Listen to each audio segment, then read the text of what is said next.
Sahabat desa, salam berdesa. Kali ini kita jumpa lagi di dalam diskusi kita tentang undang-undang desa. Kita hari ini sudah nggak terasa ini Pak Toro, kita memasuki sesi yang ke-19. 18 toh. 19 toh. Ya, kita Yang masuk 18 apa? Oh ya. Ya. 19. Jadi ya. ini rangkaiannya sudah panjang dan kita memasuki yang hari yang sesi yang ke-19. Kita sobat desa, hari ini kita akan mendiskusikan tentang regulasi desa. Ya, kita akan mendiskusikan tentang regulasi desa. Tamu kita tetap paten ya, paten tidak ada apa, tidak ada tunggalnya lah di namanya. Ya, siapa lagi kalau bukan Pak Sutoreko. Oke, ya. Ya, beliau ini sekali lagi kita kenalkan bahwa beliau ini adalah Ketua Sekolah Tinggi Pembangunan Masyarakat Desa PMD Yogyakarta. Orang banyak mengenal beliau sebagai salah satu perumus di dalam undang-undang desa. Ya. Pak Toro, ya, ini kita akan mendiskusikan tentang regulasi desa ini ceritanya. Kita tahu bahwa yang namanya regulasi itu kan rono-rono nih. Ya. Banyak sekali regulasi ini. Ya. Bahkan kalau kita tarik lebih jauh lagi, bahwa sebuah regulasi itu harus berdasarkan pada dasar negara otomatis Pancasila. Tapi kita tidak mendiskusikan itu. Tapi bagaimana ruh Pancasila ini menjadi akar atau pondasi di dalam pembuatan regulasi. Tapi sebelum kita masuk ke sana, mungkin sahabat desa ini ingin tahu sebenarnya yang disebut regulasi desa itu apa toh? Ya. Menurut Pak Toro apa ini yang regulasi? Mungkin banyak orang kita bentar-bentar regulasi, masyarakatnya bentar-bentar apa? Ini regulasi ini apa? Ini apa sebenarnya yang dimaksud dengan regulasi dan regulasi desa itu apa itu Pak Toro? Ya, itu memang ada dua aliran ya. Memang dasarnya adalah konstitusi. Kemudian ada yang aliran konstitusi, legislasi, lalu regulasi. Konstitusi, regulasi. Jadi artinya regulasi itu dimaknai sebagai pelaksanaan atas legislasi. Konstitusi itu kan milik negara. Ya, konstitusi. Oke. Terus kemudian legislasi itu sebenarnya menurut teori pemisahan kekuasaan kan miliknya legislatif. Oh ya. Lalu regulasi itu miliknya pemerintah untuk mengeksekusi atas legislasi. Ya. Tapi kita kan tidak menganut asas pemisahan kekuasaan. Ya. Pemerintah kan juga terlibat dalam legislasi, dalam legislasi juga. Nah, aliran kedua mengatakan bahwa regulasi itu lebih gede daripada legislasi. Lebih gede. Jadi istilahnya kan sebenarnya yang namanya regulasi atau legislasi ini bisa dipertukarkan nggak apa-apa.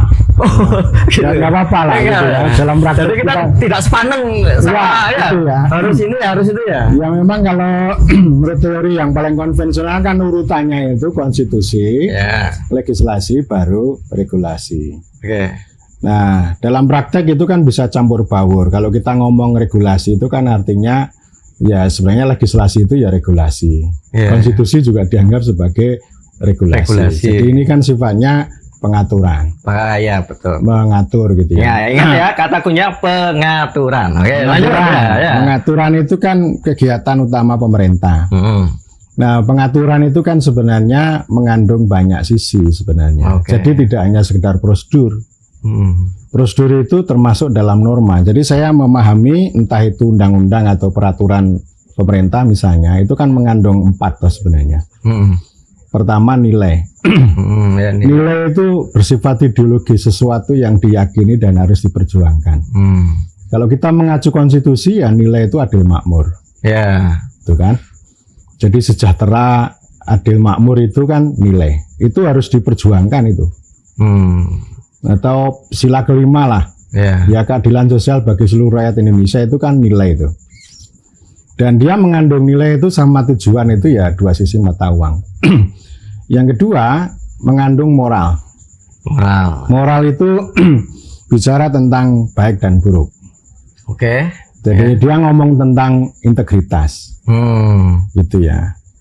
Nah, dia itu ya sesuatu yang memang harus dipedomani Oke, ya. Jadi moral itu sesuatu yang dipedomani, dia sebagai instrumen untuk mengajarkan kebaikan pada orang dan sekaligus menjadi alat untuk kontrol diri sendiri. Mana yang boleh, mana yang tidak boleh.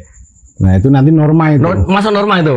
Ya ini kadang-kadang geseh kita antara moral sama norma itu. Oh iya, karena kalau tadi bilang baik buruk ya. Nah, moral itu baik buruk. Ya. Memang kalau korupsi itu mengandung moral dan mengandung norma.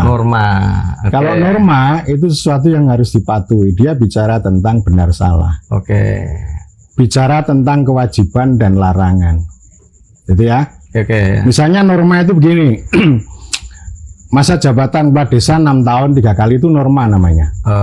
Gitu ya. Tetapi kalau misalnya kepala desa itu mengambil keputusan itu sebaik mungkin itu demokratis, legitimasi, tidak nepotisme, itu moral namanya. Itu. Tetapi kalau kepala desa punya tugas untuk memakmurkan rakyat, itu nilai namanya. Nilai ya. Nah, yang keempat pengetahuan. Pengetahuan itu sesuatu yang itu ilmu itu bisa diperoleh dari buku, bisa diperoleh dari guru, bisa diperoleh dari lagu, dari pengalaman. Jadi ilmu itu sesuatu yang dipelajari, dikembangkan, dan dia akan membuat yang namanya regulasi, legislasi itu menjadi yang living, yang selalu hidup dinamis. Jadi tidak mati. Kalau norma itu kan mati itu kan? Iya. Mati kalau norma. Pakem gitu kan? Gitu. Nah, undang-undang desa itu kan menganut itu, dan memang begini. Bagaimana sih soal kita membuat undang-undang itu dengan konstitusi? Kan ini ada ada perdebatan begini nih. Orang yang kaku, orang yang formalis itu kan harus mencari dasar. Ini dasarnya apa? Dasarnya apa sebelum ya. Mau melangkah? Ya. Ini regulasi atau dasarnya apa ini? Dasar hukumnya apa? Dasar yuridisnya apa? Jadi dia tidak akan melihat realitas. Beda dengan pengetahuan. Kalau pengetahuan itu kan lebih living, lebih hidup dia. Dia melihat realitasnya itu seperti apa. Jadi orang kan akan berdebat tentang antara pasal 18 ayat 7 dengan pasal 18b ayat 2. Pasal 18b ayat 2 itu pun diperdebatkan. Nggak selesai-selesai. Itu yang saya sebut argumen formalis itu akan mencari dasar dalam konstitusi. Dia tidak melihat realitas. Gitu ya. Yang kedua, itu saya sebut cantolan. Cantolan itu artinya begini.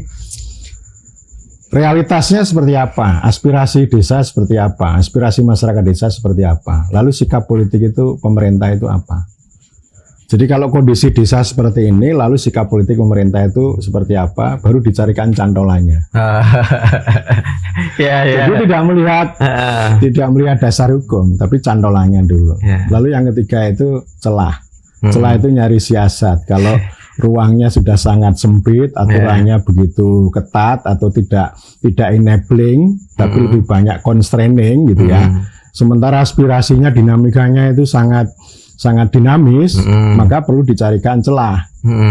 Celah hukumnya bagaimana kan gitu. Itu kan seperti pengalaman kita bicara undang-undang keistimewaan dan undang-undang desa, bagaimana mengawinkan itu kan ada begini. Kita perlu cari celah lah. Kalau cari dasar hukum ya kita mentok. Nah, jadi sesuatu yang mentok itu tapi ada kebutuhan tertentu, maka perlu dicarikan celah gitu. Nah, undang-undang desa itu menganut paham cantolan, gitu ya, cantolan. Meskipun ada juga orang-orang yang berdebat habis-habisan pada sisi dasar. Kalau kita melihat pada sisi dasar, ya kita nggak akan bergerak lebih dinamis gitu. Oke, terima kasih Pak Toro. Ya, tadi itu ya beberapa hal prinsip di dalam sebuah regulasi. Ya. Mulai dari nilai sampai pengetahuan, moral dan norma, itu hal yang perlu kita ketahui. Bagi anda besok ya yang mau jadi pemimpin, nah itu dipegang dulu. Nilainya apa? Satu itu nilai, jangan norma dulu ya. Norma mentok. Nanti kalau positivistik, ini nanti larinya ke situ nanti ya. Repot nanti ini. Nah, kita mau menolong orang, ada orang jatuh, wah ini cantolan hukumnya apa? Repot ya. Dasar hukumnya apa? Dasar hukumnya apa? Ini nggak boleh. Ada orang kelaparan, dasar hukumnya apa? Ya enggak, kita bertindak. Ini nilai, ya. Nilai termasuk apa? Oke Pak Toro, terima kasih ya. Terus selanjutnya kita juga harus membedah juga ini tentang apa? Tentang tadi sudah kita tahu, kita asumsikan sobat desa mengetahui tentang regulasi desa itu apa. Terus yang kedua itu di dalam pembuatan, bagaimana proses pembuatan regulasi desa itu sendiri. Kan ini kan ada rakyat, ada pemimpin. Nah otomatis kan ini ada rakyat yang memiliki kedaulatan dan ada pemimpin yang mendapat mandat. Nah, terus mereka kan juga dituntut untuk membuat regulasi. Nah, bagaimana dalam proses pembuatan regulasi seorang kepala desa ataupun lurah ini? Saya lihat dulu soal jenis dan kedudukan dulu regulasi. Kan ada istilah peraturan desa. Peraturan desa ya. Nah, ini orang berdebat keras nih soal posisi peraturan desa ini. Jadi ada yang mengatakan bahwa peraturan desa itu sebagai konsekuensi desa sebagai kesatuan masyarakat hukum. Jadi dia lebih mandiri, lebih otonom. Jadi ada self government lah. Artinya pemerintah desa itu punya kuasa, punya wewenang untuk mengatur, mengurus melalui instrumen peraturan desa. Tetapi ada orang yang formalis yang mengatakan bahwa sesuai dengan Undang-undang pembentukan peraturan perundang-undangan itu loh, nomor berapa itu? 12 yang di tahun 2011 kan? Nah, itu begini, jadi ada kontradiksi. Kalau undang-undang spiritnya kan rekognisi. Tapi rekognisi itu apa Pak? Pengakuan. Pengakuan ya, rekognisi. Mengakui baik asal usul, prakarsa dan sebagainya gitu. Eksistensi desa itu diakui gitu kan. Jadi dia beda dengan standarisasi. Kalau standarisasi itu kan top down. Kalau rekognisi itu apa yang tumbuh itu diakui. Nah, sementara rezim hukum, rezim peraturan perundang-undangan itu kan top down. Jadi menurut undang-undang tentang pembentukan peraturan perundang-undangan itu yang namanya peraturan desa itu kan tidak dikenal. Yang ada adalah peraturan kepala desa. Peraturan kepala desa. Peraturan kepala desa itu menjalankan peraturan daerah atau peraturan bupati. Jadi ini yang satu rezim hukumnya itu sangat hierarkis, sementara rezim desanya itu lebih top down, lebih recognize gitu. Itu. Jadi hukum positifnya sama rekognisi itu tidak nyambung. Itu sehingga ini dalam praktek yang terjadi itu desa itu harus tunduk pada hukum yang dibuat oleh kabupaten. Nah ini nggak sesuai dengan asas nih. Jadi ada selah ini ya, ada slack ini ya, bahwa desa harus patuh dengan apa aturan-aturan yang sudah ada. Sedangkan ini juga kepala desa harus membuat berbasis pada aspirasi yang ada di masyarakat yang disebut rekognisi tadi ini. Ya, itu kan begini, itu debat yang sampai sekarang itu nggak selesai. Hubungan antara desa sama kabupaten. Ada teman yang mengatakan begini bahwa desa itu harus melakukan ketundukan secara hukum pada kabupaten. Itu karena alasannya satu karena kabupaten itu punya kuasa, punya kewenangan mengatur mengurus desa. Kemudian yang kedua alasan rezim peraturan perundang-undangan bahwa peraturan yang diproduk oleh desa itu sifatnya mengimplementasi atau melaksanakan dari atas gitu kan. Lalu dengan argumen begitu, ini teman ini mengatakan bahwa kalau ini hukumnya sudah dikunci, maka yang perlu dimainkan adalah politik. Politik itu artinya desa itu mengorganisir diri, menegosiasi supaya aturan-aturan yang dibuat oleh kabupaten itu tidak menindas atau tidak merugikan desa. Gitu. Ini kan pekerjaan tambahan ini. Jadi artinya apa? Artinya ini hukumnya itu kan hukum konservatif. Ya kayak hukum inilah, hukum kolonial lah. Kalau hukum common law ya, kalau common law atau living law itu kan hukum itu sebagai instrumen untuk menyalurkan kehendak politik. Kalau ini enggak, yang terjadi di Indonesia itu hukum itu supremasi. Wah, itu enggak menarik bagi saya ya. Bagi saya enggak menarik karena hukum itu bagi saya koridor, bukan supremasi. Enggak ada supremasi. Yang supremasi itu malah justru kedaulatan rakyat itu kedaulatan rakyat. Hukum itu kan dibuat oleh pemegang kedaulatan rakyat. Tapi dalam praktek kan dibuat oleh bukan ini ya. Misalnya konsep peraturan pemerintah. Itu peraturan bupati, peraturan daerah, itu kan dibuat oleh birokrasi itu, gitu loh. Jadi secara esensinya ya sesuai dengan apa yang mereka pikirkan, tidak mencerminkan kehendak rakyat. Nah ini berkaitan dengan posisi peraturan desa ini memang agak lemah gitu. Dan karena itu saya nyarankan ya sudahlah peraturan itu dibuat saja sebagai koridor gitu. Tapi yang penting bagi desa itu nilai politiknya itu, itu lebih menonjol. Nilai politik itu maksud saya ya denyut kehidupan rakyat lah atau kepentingan masyarakat setempat gitu. Apakah ini yang kemudian menjadi penyebab kenapa desa itu dalam jangka waktu setahun dia tidak produktif membuat peraturan desa? Ya memang faktornya banyak. Ya paling tidak kan begini ya, hukum itu dibuat itu kan untuk supaya kita itu berjalan sesuai koridor. Kalau nggak ada hukum kan namanya disorder namanya. Jadi kita itu penting untuk membuat hukum itu. Ya ada persoalan begini, ada persoalan kapasitas juga. Kapasitas terjadi ya karena memang pelayanan dari atas itu nggak maksimal. Contohnya misalnya peraturan desa tentang kewenangan desa. Itu kan umumnya nggak bikin. Itu. Dan peraturan bupati tentang kewenangan desa ini ya memble, nggak menarik gitu. Karena dia nalarnya itu cuma prosedural. Jadi aturan-aturan kita itu kan kehilangan nilai, kehilangan pengetahuan. Yang ditonjolkan normanya itu tadi. Norma. Iya. Norma sama moral gitu. Jadi nilainya tidak begitu hidup. Kita ngomong apapun kita kehilangan nilai. Nah, terus bagaimana nasib desa ini agar dia bisa membuat regulasi yang pro terhadap kepentingan desa ini, Pak Toro? Ya akhirnya kan begini, ada dua sisi. Yang pertama ya membuat aturan dengan cara siasat. Cara siasat. Jadi menjalankan aturan dari atas tidak perlu dengan hormat dan martabat, tapi cukup dengan siasat. Siasat itu sama dengan mencari celah itu loh. Yang penting tidak menabrak. Mensiasati sama menabrak kan beda. Menabrak itu artinya kalau dibuat begini dia melanggar kan gitu ya. Ada bangjo tabras. Sama misalnya ada banyak kepala desa di kampungnya Bang Ade itu. Jadi orang jadi kepala desa, itu perangkat desa dicopot semua. Nah, itu melanggar itu. Karena melanggar hukum. Tapi tidak termasuk dalam pidana, itu kan hukum administrasi negara itu. Kan beda ini. Karena dia tidak mencuri gitu kan.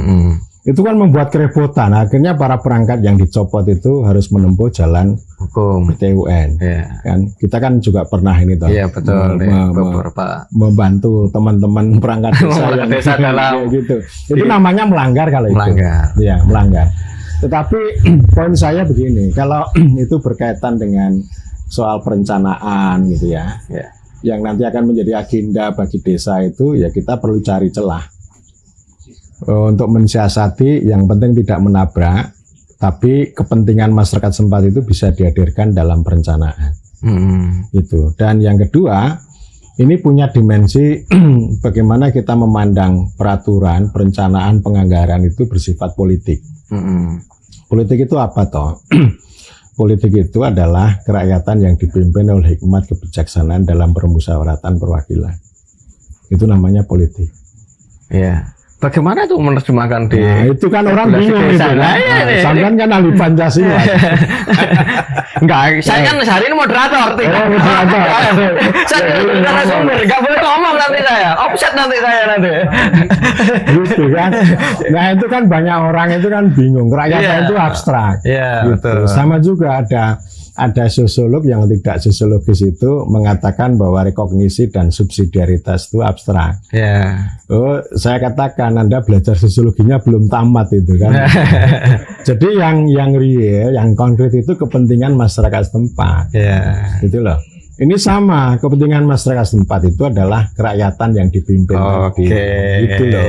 Denyut kehidupan. Denyut kehidupan itu lebih abstrak lagi. Kalau mau lebih konkret, apa yang menjadi buah bibir? Turun ke masyarakat tadi, mendengarkan langsung. Apa yang menjadi buah bibir? Atau apa yang selama ini disampaikan oleh orang banyak kepada kepala desa.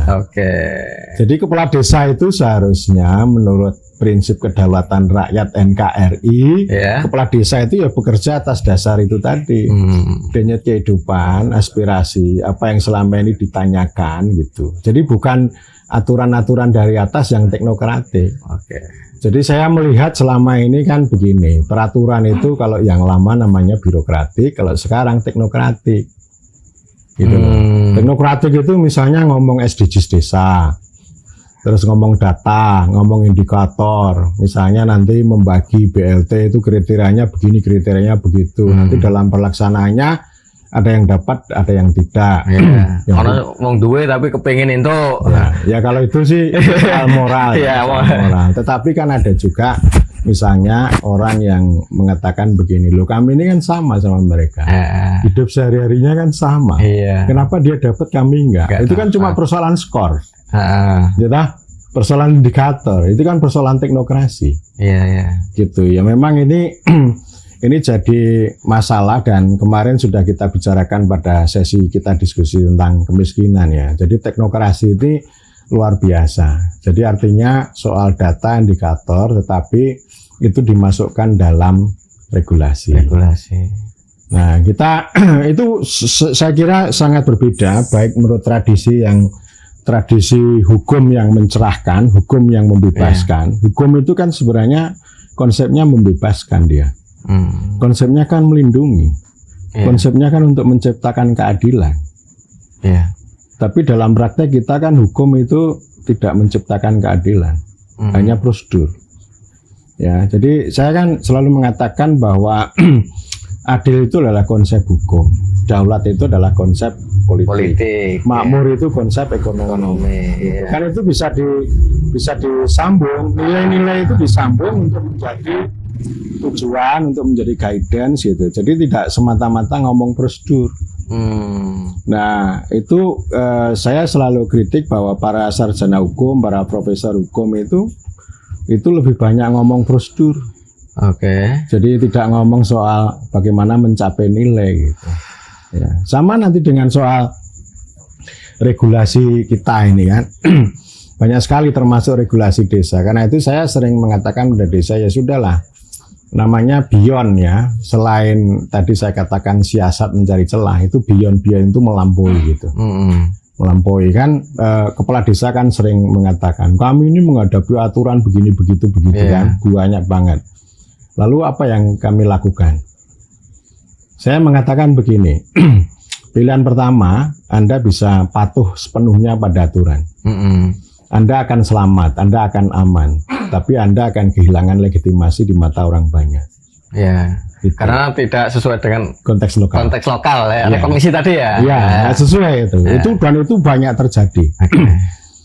Yang kedua, itu kan melanggar. Kalau melanggar itu pasti dia akan berurusan dengan aparat, gitu kan. Nah, soal melanggar itu dimensinya bisa macam-macam tergantung pada rezim tafsir hukum. Maladministrasi itu bisa dikatakan melanggar. Melanggar itu kan sebenarnya kalau nyolong dia kan, nyolong untuk dirinya sendiri, memperkaya dirinya sendiri kan jelas tuh. Kita kan menganut asas kolonial ya. Kolonial itu begini, orang tidak bisa melakukan apapun kecuali yang diperintah. Jadi bukan satu hukum yang mencerahkan atau hukum yang living, yang hidup. Kalau hukum yang hidup itu kan orang bebas melakukan apapun kecuali yang dilarang. Itu. Jadi ini banyak terjadi ya. Misalnya kan begini, para kepala desa bekerja sama, entah itu untuk nggarap air, nggarap listrik. Mau tidak mau kan rombongan kepala desa ini harus ngomong sama camat nih. Begitu ngomong, Pak Camat kami punya ide begini. Camatnya ngomong, itu nggak ada aturannya. Nah itu kan nggak menarik itu. Selama nggak ada larangan, ya nggak apa-apa sebenarnya. Kira-kira iya, seharusnya begitu. Seharusnya begitu, sehingga hukum itu memfasilitasi. Gitu ya. Memecah kebuntuan ya. Atau secara prinsip sebenarnya hukum itu kan melayani manusia. Bukan manusia melayani hukum.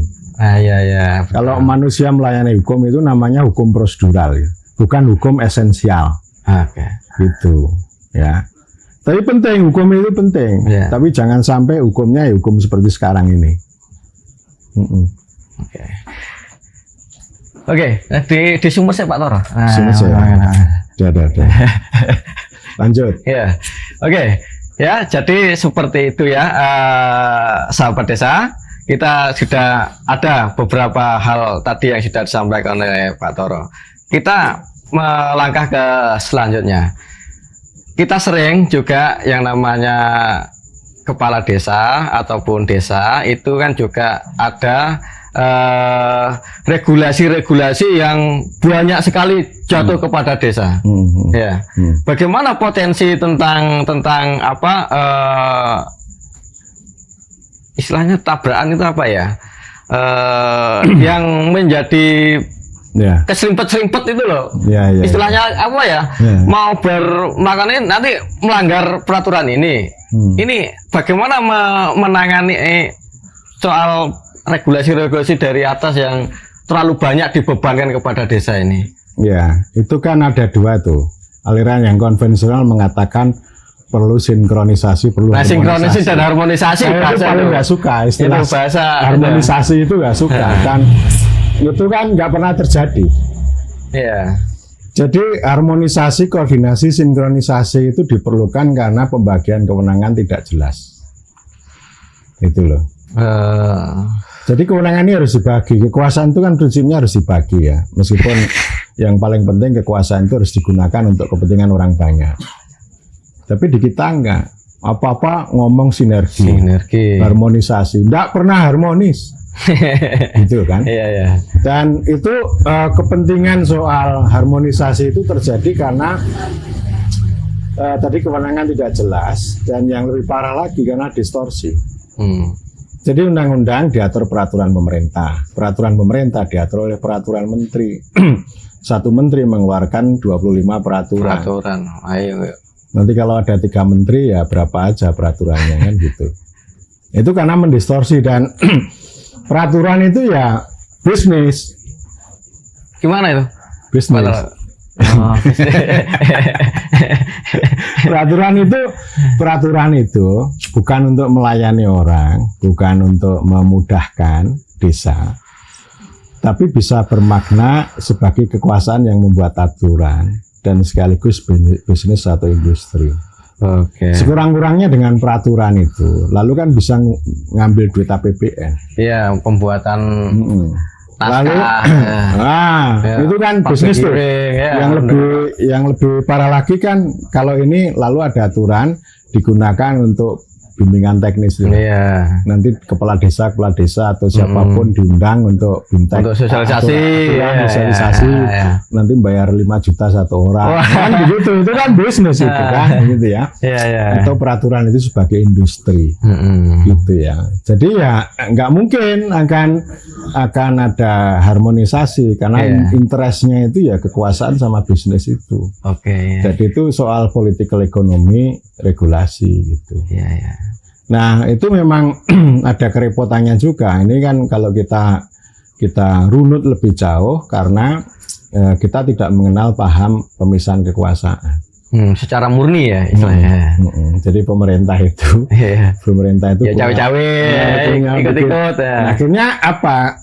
Akhirnya aturan yang dibuat oleh pemerintah dalam hal ini adalah birokrasi itu untuk kepentingan kekuasaan dan bisnis tadi. Jadi tidak koheren antara prinsip nilai-nilai di dalam konstitusi sampai kemudian aturan detail proseduralnya. Itu banyak. Jadi orang Jakarta itu kalau ngomong dana desa itu cuma ngomong do and don't. Cuma ngomong apa yang boleh dan tidak boleh. Kan goblok banget ini. Nggak ngomong nilai. Nggak ada ngomong tentang nilai sesuai dengan spirit adil makmur itu nggak ada. Jadi cuma lalu orang kan bertanya, kalau ini boleh nggak ya? Ini boleh nggak ya? Kan ngomongnya kayak begitu. Itu kan pembodohan itu. Padahal hukum itu kan berguna untuk pembebasan, menuju keadilan sosial bagi seluruh rakyat Indonesia.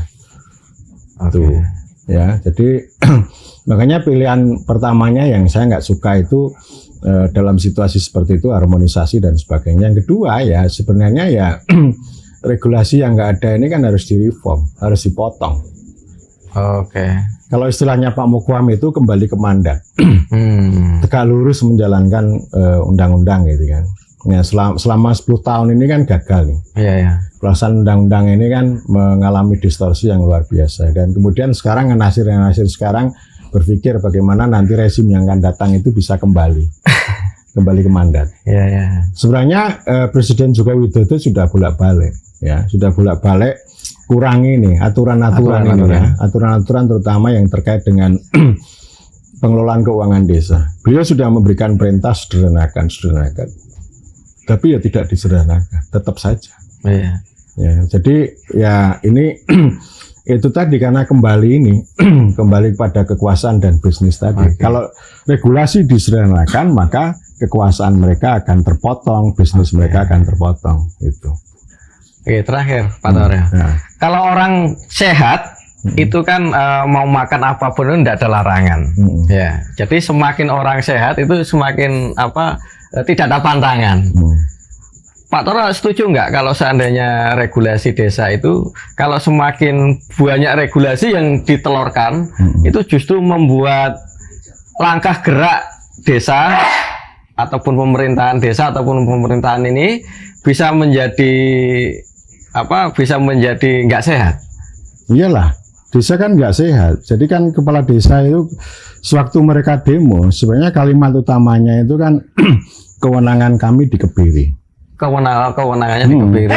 Karena oleh regulasi-regulasi itu regulasi tadi yang hanya bicara do and don't tadi. Jadi kehilangan. Jadi cuma sangat praktikal prosedural. Jadi esensinya itu nggak ada gitu. Ya oleh karena itu saya kan selalu mengatakan bahwa desa hari ini itu tidak sehat dan tidak kuat, tapi juga tidak mati. Jadi dalam posisi sakit lah, sakit. Jadi aturan-aturan itu kan pembodohan semua itu. Jadi ini memang orang sudah bodoh ditambah bodoh lagi lah oleh aturan-aturan yang bersifat teknokratik yang hanya ngomong soal norma, kehilangan esensi, kehilangan nilai, kehilangan pengetahuan gitu. Oke, Sobat Desa, di akhir acara kita mohon kata penutup dari Pak Toro ditaleni ini semuanya dalam satu closing statement. Saya itu kan bilang begini, ini ada 3 ranah nih, ada ranah gerakan, ada ranah pengetahuan sama ranah kebijakan ya. Jadi semuanya mengandung politik. Ranah gerakan itu ya di bawah lah. Di bawah itu kan penting untuk berpikir beyond lah, melampaui atau membuat siasat. Jadi artinya kepala desa jangan sampai terjerat pada aturan itu, tapi keluar ya. Tapi yang penting tidak melanggar. Pokoknya yang paling penting itu jangan mencuri, jangan merampok lah. Intinya kan begitu. Yang kedua, ya kita inilah di kalangan ilmuwan, perguruan tinggi sama NGO ini perlu mengembangkan pengetahuan itu yang lebih hidup. Jadi tidak semata-mata menjadi konsumen atas aturan yang sudah ada. Itu.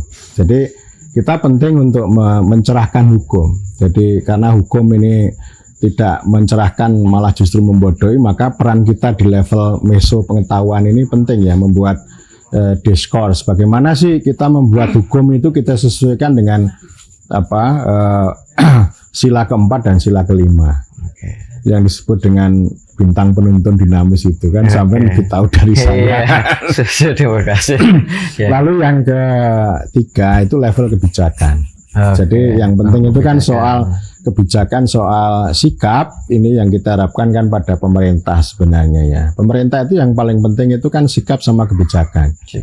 Nah lalu regulasinya itu mengikuti itu, gitu ya. Dan ini saya nggak tahu ya nanti ke depan ini kan kepala desa dan sebagainya kan sudah mendesak revisi gitu kan. Nah revisi undang-undang desa ini memang persoalannya sebenarnya yang paling utama bukan pada konten undang-undang desa, tapi pada pelaksanaannya itu. Jadi pilihannya ya bisa kembali ke mandat, atau kita itu merevisi dengan pola pikir ya celah-celah yang bisa diselewengkan itu ditegaskan, dijelaskan dalam undang-undang sehingga pintu untuk melakukan distorsi bahkan delegasi pada daerah misalnya itu bisa dikurangi atau disederhanakan seminimal mungkin gitu. Oke, terima kasih Pak Toro. Sobat Desa, kita sudah di penghujung akhir acara. Terima kasih atas perhatiannya sampai sesi ke-19 ini tetap bertahan. Oh ya, saya Diasma Sandi Suwandaru, dosen ilmu pemerintahan STPMD APMD Yogyakarta, mengucapkan terima kasih. Sampai jumpa di acara sesi yang selanjutnya. Salam Desa Berdesa.